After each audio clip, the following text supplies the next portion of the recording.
At that time Judah went down from his brothers and visited a certain Adullamite, whose name was Hira. Judah saw there a certain Canaanite man named Shua's daughter.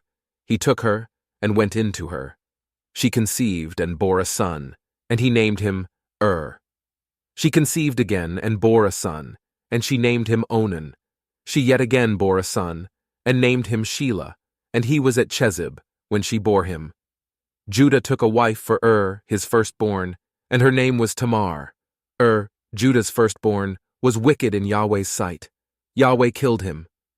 Judah said to Onan, "Go into your brother's wife, and perform the duty of a husband's brother to her, and raise up offspring for your brother." Onan knew that the offspring wouldn't be his, and when he went in to his brother's wife, he spilled it on the ground, lest he should give offspring to his brother. The thing which he did was evil in Yahweh's sight, and he killed him also.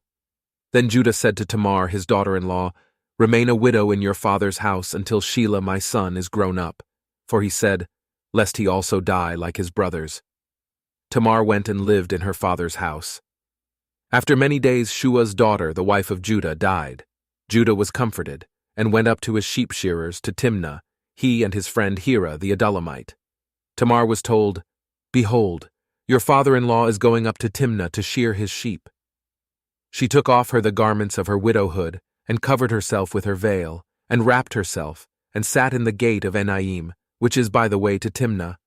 For she saw that Shelah was grown up, and she wasn't given to him as a wife. When Judah saw her, he thought that she was a prostitute, for she had covered her face.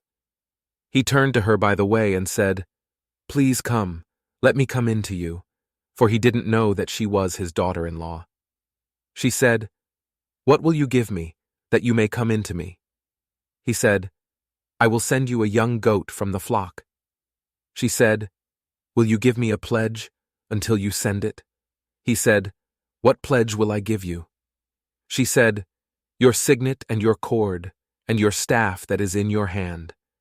He gave them to her, and came in to her, and she conceived by him.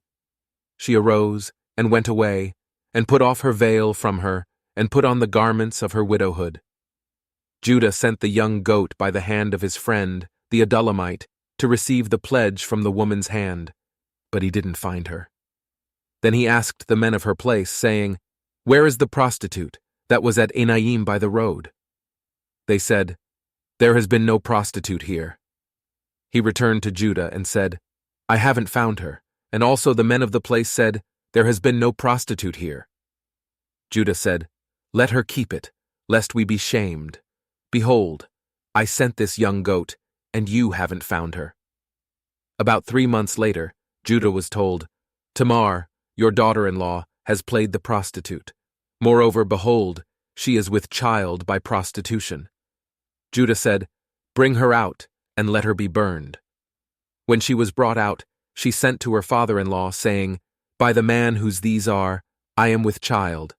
She also said, "Please discern whose are these, the signet, and the cords, and the staff." Judah acknowledged them, and said, "She is more righteous than I, because I didn't give her to Shelah, my son." He knew her again no more. In the time of her travail, behold, twins were in her womb. When she travailed, one put out a hand, and the midwife took and tied a scarlet thread on his hand, saying, "This came out first." As he drew back his hand, behold, his brother came out, and she said, "Why have you made a breach for yourself?" Therefore his name was called Perez. Afterward his brother came out, that had the scarlet thread on his hand, and his name was called Zerah.